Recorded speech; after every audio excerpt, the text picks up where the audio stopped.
Hey everyone, Liam from Origins here. Welcome to week 1 of online tricking class. Though we are not able to train at the gym right now, tricking is a discipline that can very easily be taken with you wherever you happen to be. All you need is some flat ground and some empty space. The skills in their final forms do not require any equipment, and most of the progressions don't either. Now, for the next week, I'm lucky enough to have a backyard at my disposal. If you have one of these, definitely make use of it. The backyard is the original training arena for the sport of tricking. If you don't have a backyard, that's okay. Most of what I'm going to show you today can be done inside. All you'll need is, like I said earlier, some flat ground and about 2 meters of free space around you. So, let's get started with our warm-up now. A little bit of the jog. And knees up.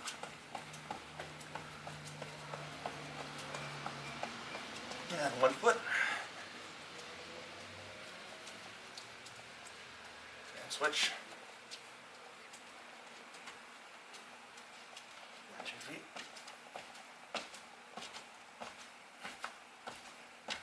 And stop. Chin down, rolling gently from shoulder to shoulder.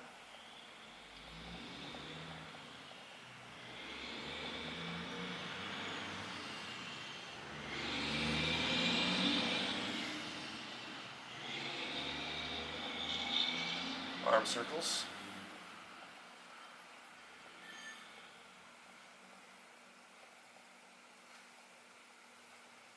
Switch direction.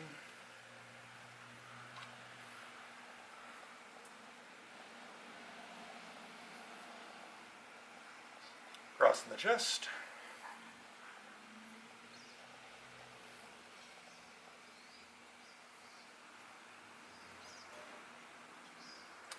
And torso twists.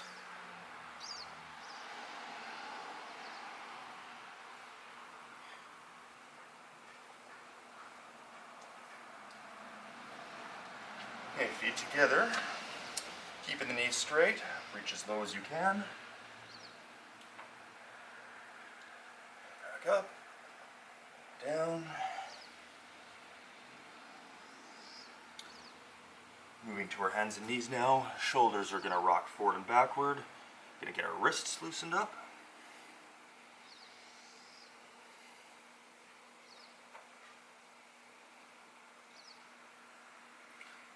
Fingers pointed sideways. Shoulders going in circles.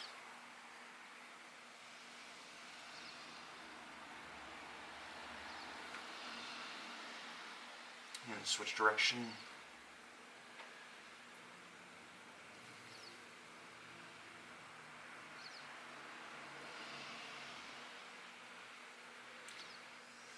Back.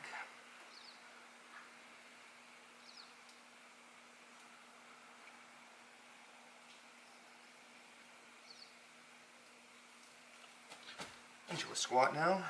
Trying to keep our heels flat on the ground.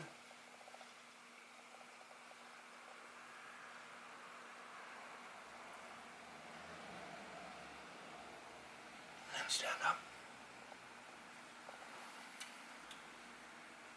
Circles with the foot.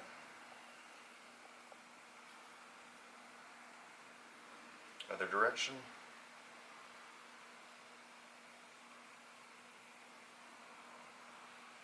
Other foot now.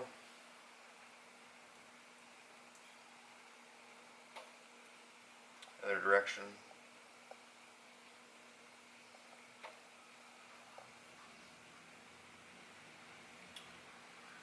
Okay, I'm going to do a few leg raises next, focusing on keeping that lifting leg straight, even if it means a slightly lower kick here.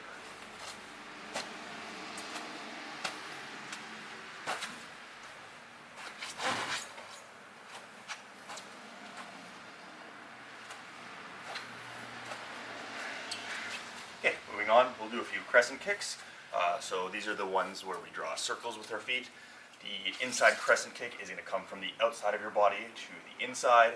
Outside is going to go from in to out. So make sure we're doing our inside crescent with one leg, followed by our outside crescent with the opposite leg. And doing this pattern on both sides.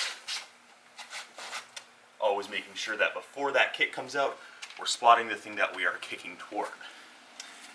So, having done that, we're moving on to the drills now. Now the first skill that we're going to be working on in the drill portion is going to be our kip-up.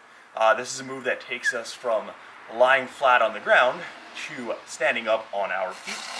Final version looking like this. Now, to begin, I just want to focus on how we go from lying on our backs to coiled up into a ball, ready to spring out into that kip-up. So, from a lying flat position, we're going to try to plant our hands just underneath our shoulders, and we're going to drive our knees up toward them.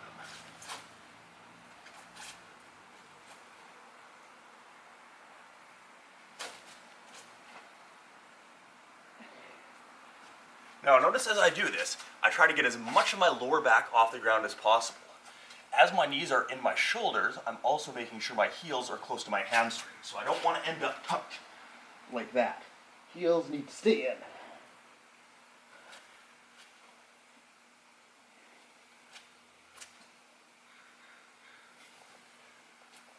Okay, so we're going to try that about 10 times. After you've done that, and you feel like you've got the idea, we're going to move on to some cartwheels. We are going to eventually revisit the kip-ups, but for now I want to talk about a particular aspect of the cartwheel, mainly some different ways of entering. So, when we are going into a cartwheel, right before we enter, we're going to be in what looks kind of like a lunge position, with one leg forward, one leg back. Forward leg is the one that pushes off the ground, back leg is the one that drives up behind us. Now, if you are inside and you're working with limited space, the two setups that you have that you can work with here are either a hurdle or an axe kick. So as far as the hurdle is concerned, if you're in limited space, you're starting off with your feet side by side, and you're just going to jump and split them up into the air, landing with your base leg in front and your driving leg behind, like so. Okay. And make sure that split happens in the air, and when you land, your weight should be distributed more so forward over your front leg than over your back leg there, which is eventually what's going to help you tip forward into that cartwheel. Now, axe kick is going to look a little bit different. Base leg is going to stay in contact with the ground the whole time. Driving leg, however, is going to get a bit of extra momentum by coming up in front of you before it swings back here. So, leg up in front, I've got all this extra space here to get momentum. I'm going to swing it straight past my base leg without having it touch the ground. So that's going to look like this. Now, I would like everyone to try using both of these setups to go into a cartwheel, or if space is really limited, just into a partial handstand. So that could look like this. For a hurdle, and this for an axe kick. If you do have space for the cartwheel, that's going to look like this.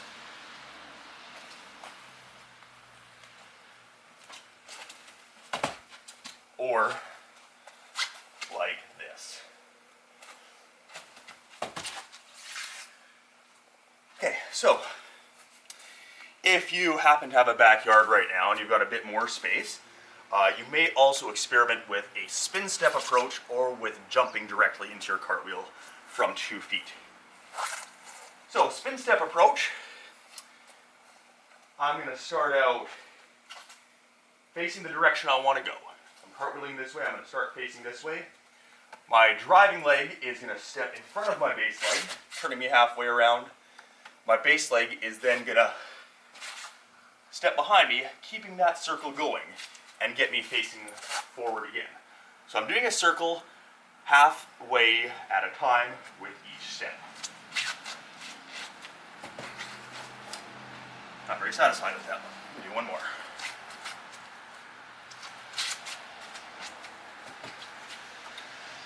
Okay, and jumping directly into it. So once again, starting out facing the direction we want to go, we've got 1 foot in front, 1 foot behind, but we're going to lean more over the back leg and try to jump off of 2 feet. And only split them up once we get into the air here.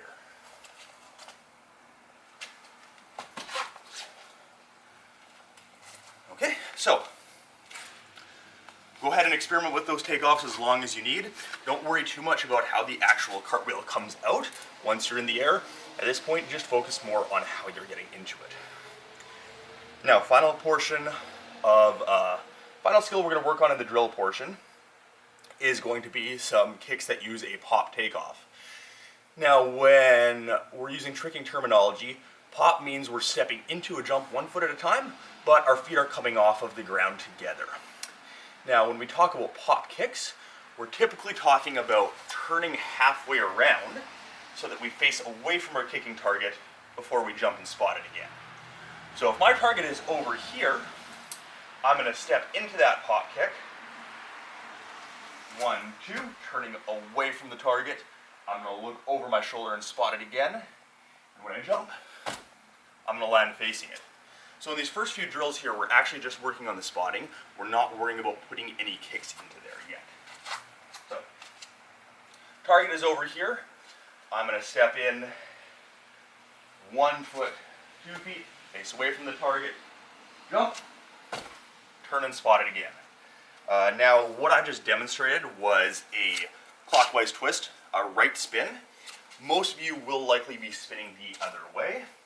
So you would be starting from this side here, stepping in left, right, jump, spot over your left shoulder, land facing your target. Yeah, so I would recommend trying this on both sides if you're not really sure about which side you would prefer, just to be sure, but chances are that you will end up preferring to spin toward your left side. One more time for each. Left, right, left spin, right, left, right spin. Okay. If you are really comfortable with this drill already, what you can do is try to see if you can spot one extra time. So you're spotting your target before you've even started your steps. Turn, spot in the air, and if you can, look away, spot again one final time.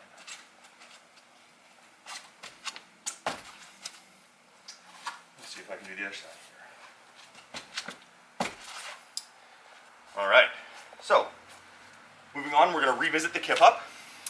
So what I would like to see this time is from that tight position where we get into a ball, you're going to try to extend into a glute bridge. So shoulders will remain in contact with the ground, but we're going to try to get the soles of our feet to also make contact with our hips pushed up toward the sky. So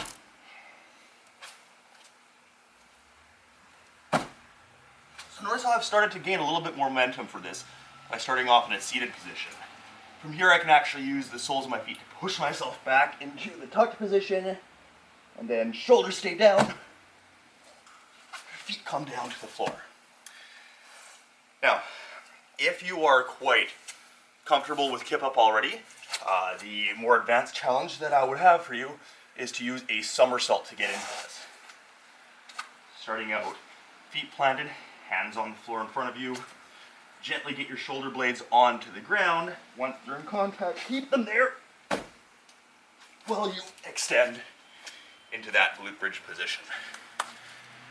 Okay, so we're going to try that, let's say 10 more times. Once you're done with that, we're moving back into cartwheels. So we'll just do a few more here.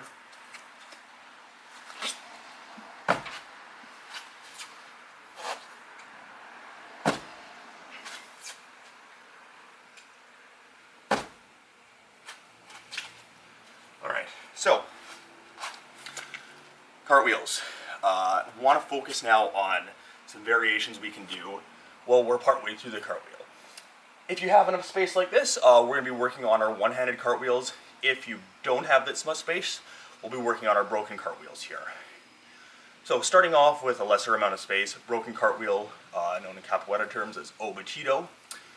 What we're going to do is, starting out with our base leg in front, our driving leg behind. we're going to bring our driving leg high enough off the ground that we can get a bit of a push with this leg and get some weight on that hand that's in front. Don't need to get all the way up. That's what the move looks like in its final form. But for now, if you can just focus on putting a bit of weight on that first hand and getting that base leg off the ground,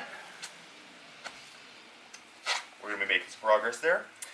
If this is what you're working on, if you do have limited space, make sure you're doing this on both sides, just keeping that body balanced.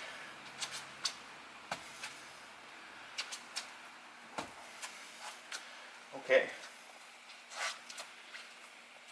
If you do have space for an actual one-handed cartwheel, we've got two versions we can work on. One, we're planting the first hand only, like so. If this is the version that you're working on, try to make sure that the other arm's not just staying tucked in. Have it coming over your head, both to give you some momentum and to be ready to catch the ground in the event that you needed support.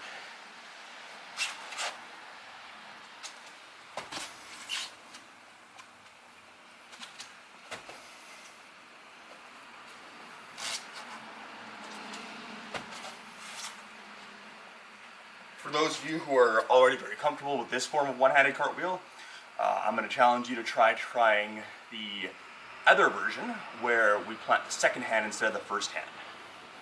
So, the main thing I want everyone to watch out for is making sure that second hand reaches over your head. If that second hand comes across your chest, the whole cartwheel is going to end up rather slanted. So, second hand over the head, first arm following the same path as that driving leg is following here.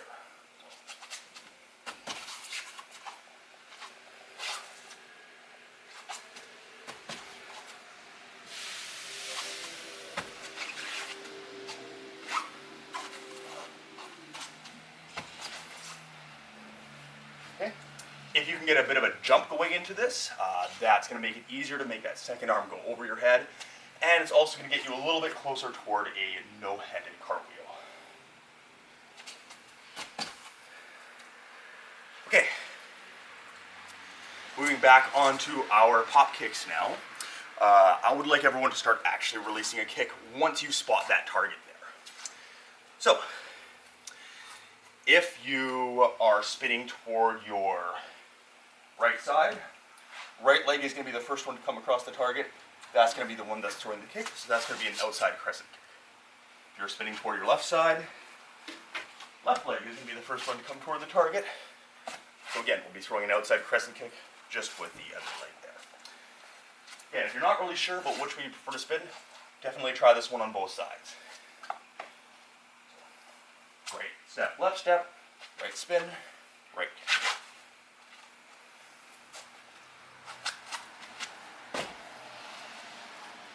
Left step, left spin, left kick.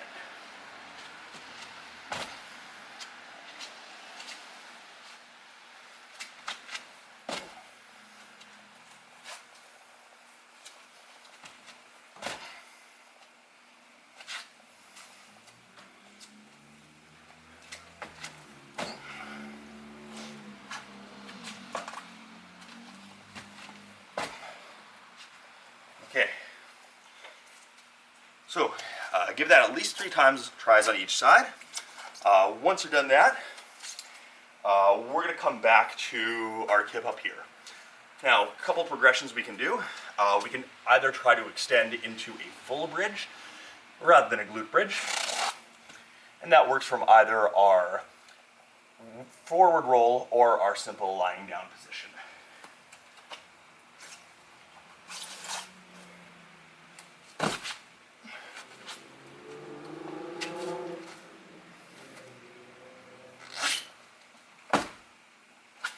That was glute bridge. Redo.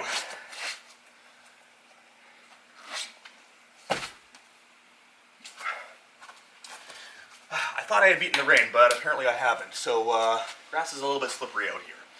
Keep that in mind if you do choose to do this out in your backyard right this minute. You can always hold off until it dries up. Now, if you're very comfortable with going into a bridge, then by all means, try to actually complete the movement here. So, starting from that coiled position where we're tucked into a ball, our legs are going to want to extend up, out, and down in an arc, while our arms are also extending to make that push happen. It's going to look like this one more time. Or from a rolling setup.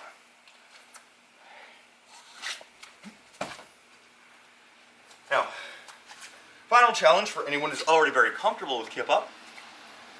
See if you can repeat the cycle. So, you start out in a coiled position, you extend, land on your feet. Try to play that and rewind.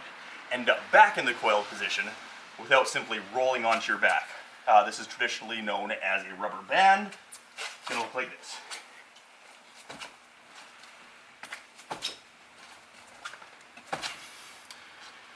Okay. So, whichever version you're working on, see that you've given it 10 tries total, and then we're going to be moving on here.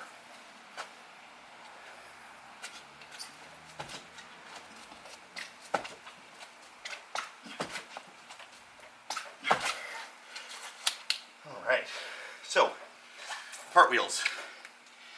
The last thing I want to work on here with our cartwheels is how we're exiting. I want everyone to be focusing on driving that leg underneath them very aggressively and quickly, and using that to gain momentum to snap your chest up.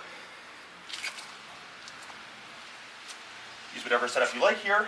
I'm just going to do this from standing.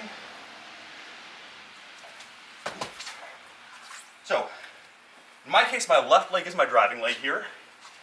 I'm trying to pull that underneath me quickly, and at the same time my hands are giving the ground a bit of a push, and that's allowing my chest to come up quickly. Or on the other side. Now, for those of you who are already quite comfortable with this, my challenge is going to be cartwheel switch. Cartwheel switch means that we are switching our landing leg. When your driving leg gets to the point where it's pointed straight up, try to slow it down and turn your hips a little bit so you can let your other leg pass it. Your base leg will be your landing leg now.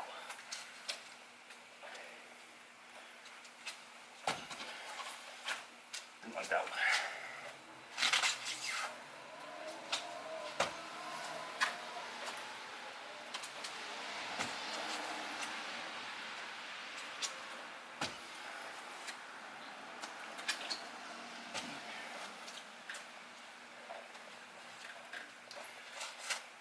Finally, going back onto pop kicks here. I'm going to see if you can get a bit of extra rotation after that kick happens.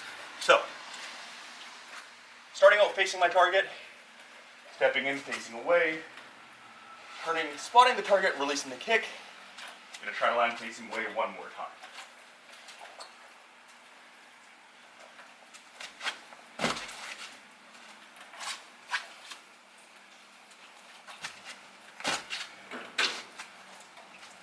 If you can, see if you can make the kicking leg be the first leg to land. This is known as a hyper pop 360 in traditional tricking terminology.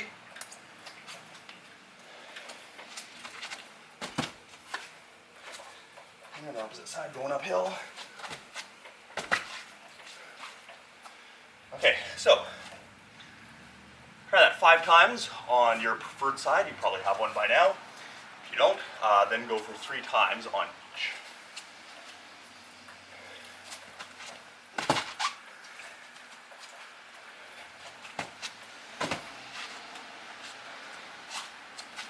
Okay, so that is the drill portion of our class. Go ahead and get some water if you need it.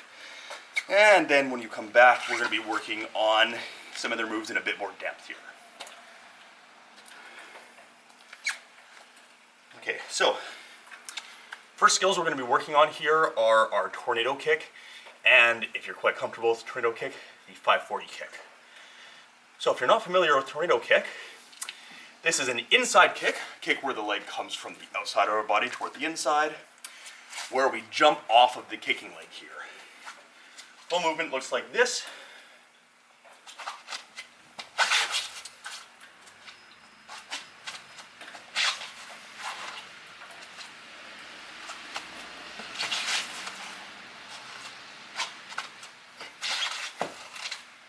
pretty out here. Alright, so we're going to be breaking that down into some finer pieces here. Now I know some of the viewers here will already be quite familiar with this movement, but drills never hurt anyone. Always good to go back and work the fundamentals a bit more, especially at a time right now where space is a little bit limited. So, if you haven't done this movement before, or it's quite new to you, you're going to start off facing away from your target. So if my target is the camera here, you'll be starting off this way. If you're already comfortable with the move, you'll be starting off facing to the camera. Now, for those who are new, all you're going to do is take the leg that doesn't kick, and you're going to pull it up behind you with a bent knee. So we're pulling that leg toward the outside of our body, we're using it to turn us around toward our target here.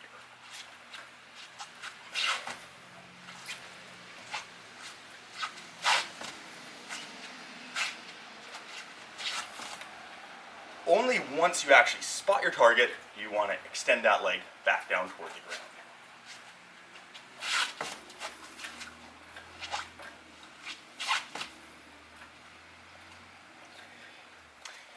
Once again, if you're comfortable with this already, you do the same thing. You're going to use a step into it. So step in, you drive, turn around. Step in, you drive, turn around. One more time per side.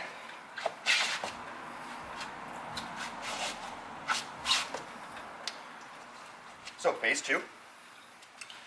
Same first part, we're going to add a bit of a jump afterward. Once you get into the air, you're going to switch legs. So if I'm jumping off of my right leg, my left knee is bent to begin with. Once I'm in the air, left leg is going to straighten, right knee is going to bend. And for now, we're just going to land facing the target.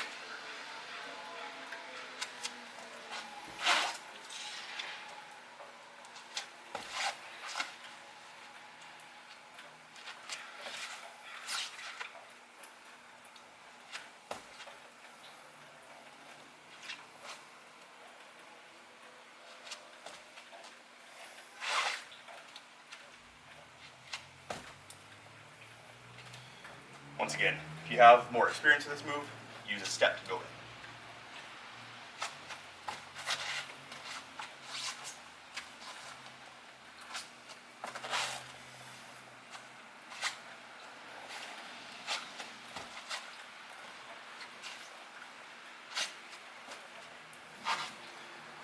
Okay. Final step is we're just going to release that kick. So, I'm spinning left. Right leg is my kicking leg. As that left foot reaches down toward the ground, right leg is going to kick. I want to think about the left knee paving the way for the right leg kick. Once that knee is done paving the way, it can get out of the way for the kick, coming down toward the ground. Left spin, right spin. Left spin, right spin. And again, if you're comfortable with the movement already, use a step going into it.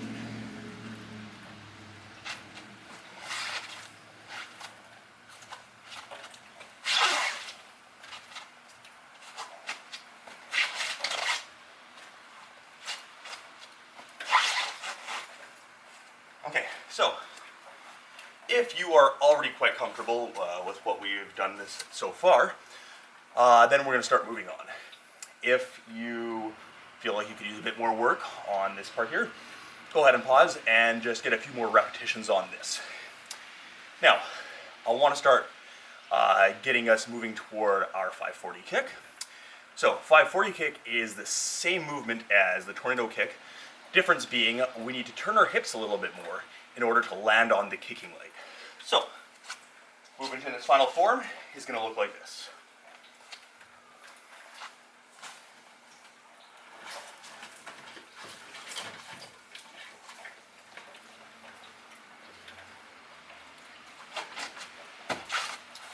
One more time. And we've migrated. Welcome back, everyone.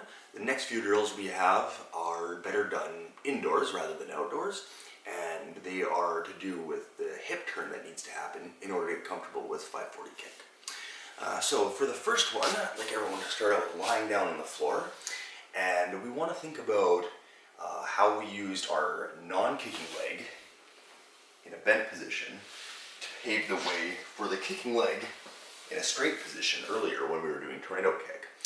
The difference here is we're going to want to think about our kicking leg overtaking the non-kicking leg, crossing over it while the non-kicking leg bends up toward the hip of the kicking leg. So if your right leg is your kicking leg, as it most likely is, you're going to think about pulling your right leg over your left leg and your left leg bringing its heel up toward your right hip. So left circles over, right circles over, left circles under, and our hips turn at the end. If you find that you're getting enough hip turn so that you end up with your hips pointing toward the floor as you finish, then you're doing this drill correctly.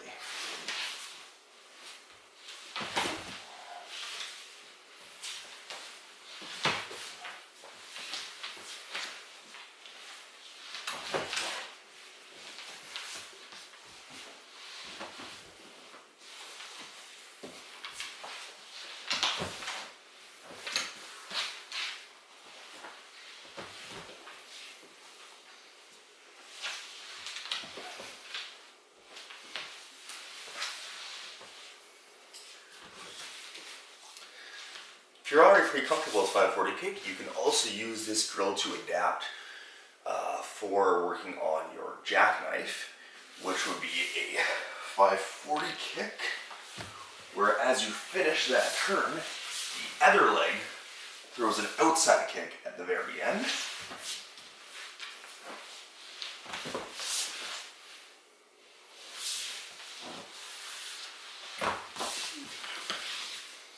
Are working on this one, you just want to make sure that you're spotting your target for both kicks. So spot the first one, turn, spot the second one, throw that hook kick. You can also adapt this one to working on your side swipe. That is a 540 kick with an inverted kick, if you have an object such as this heel here. So if we angle upward a bit. So for this one here, we're going to start out facing away from our object and leaning back onto it. Non-kicking leg comes up first toward the shoulder of the same side. The kicking leg tries to go over that shoulder.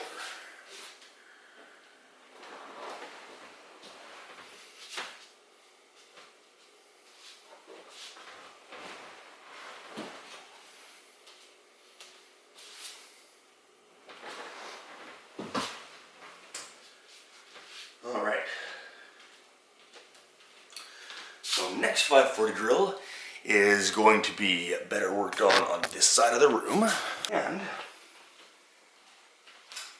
from a hanging position here, chair. If you have enough space to actually do this with a straight-legged kick, great. If, like me, you don't, then just let yourself hang low. Think about your non-kicking leg as an obstacle that your kicking leg needs to clear. It's going to stay right where it is, and in order to clear it, your kicking leg has to come up and over. So you'll notice that at the very end there, a bit of hip turn will be required in order to get that leg down to the ground without dropping the leg that is treated as the obstacle here.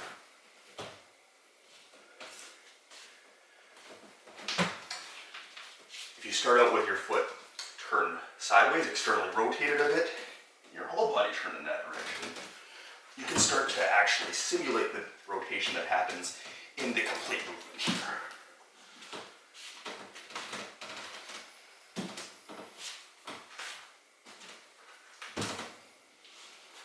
Okay, starting to move into the air now. We can use any sort of obstacle that you can swing your leg over. I have this foam roller right here. And I think we'll put the camera back over here now. So, This is going to give my leg something to aim up and over. My kicking leg wants to think about coming up straight and clearing the object. Well, my non-kicking leg is going to jump off the ground, and I'm going to pull that heel up toward my hip of my kicking leg. The kicking leg closes the hips, my non-kicking leg opens them up again at the very end.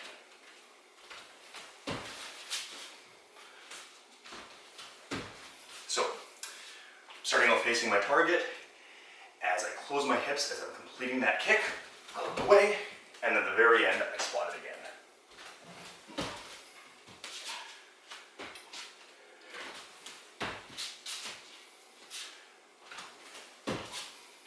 Okay everyone, so for the final part of the lesson, we're going to be doing some work on some front flipping drills. So even if you don't have enough space to complete the movement, there are some drills we can work on that will help make the movement more comfortable once you do have that space available to you.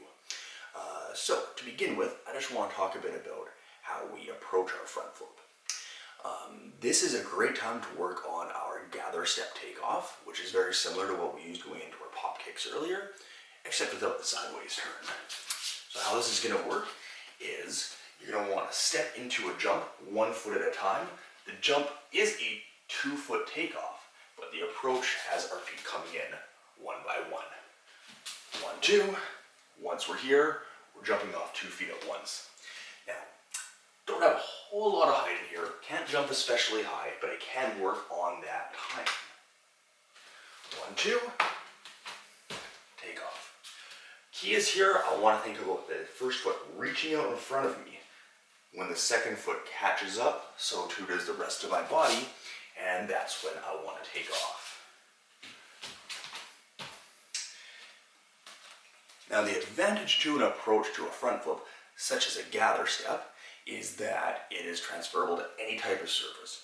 So if you're doing your front flip on plyometric flooring, also on the spring floor, if you're doing your front flip on grass, if you're doing your front flip on mats, gather step jump works more or less the same almost anywhere you go.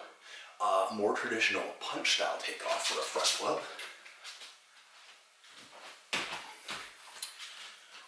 Works quite well on spring floor, not especially well anywhere else. So this is a great time to practice that timing for the gather step jump, which you can use very well if you are doing your front flip on grass.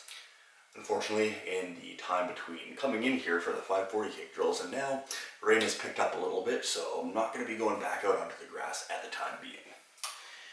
So, having said that, another piece of the front flip that we can work on is the hip drive that needs to happen. So anytime you're doing a front flip, you're going to want to make that rotation happen in part by driving your hips up behind you and over your shoulders. So, we're going to work on the hip drive using this equipment over here behind me. Hands are going to be down on the highest surface available to me, preferably, relative to my body here. And I'm going to think about keeping my shoulders over my hands as I drive my hips up toward the ceiling here. So notice how my heels don't come up behind me. My heels stay underneath my hips here. It's just about getting the hips to go up.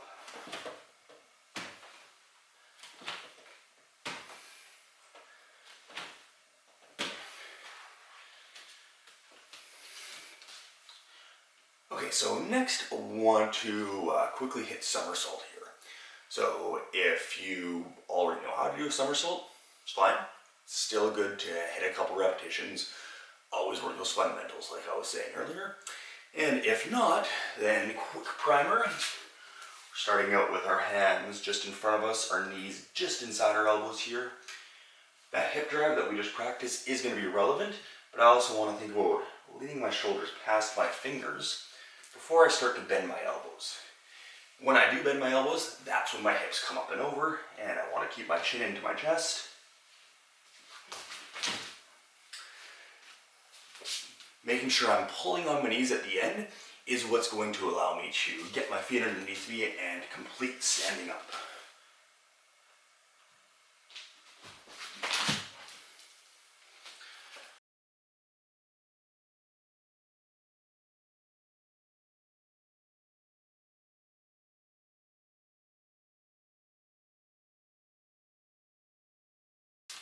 Alright everyone, that's it for lesson 1. Thank you for joining me for the first week of backyard and living room tricking. Shout out to my roommate Emily for allowing me to use her living space and her furniture in this fashion. If there's one thing that you take away from this, it's that tricking training does not need to end just because you've stepped outside of the gym. Oh, thanks for coming, and be sure to join me next week for another round of backyard and living room tricking.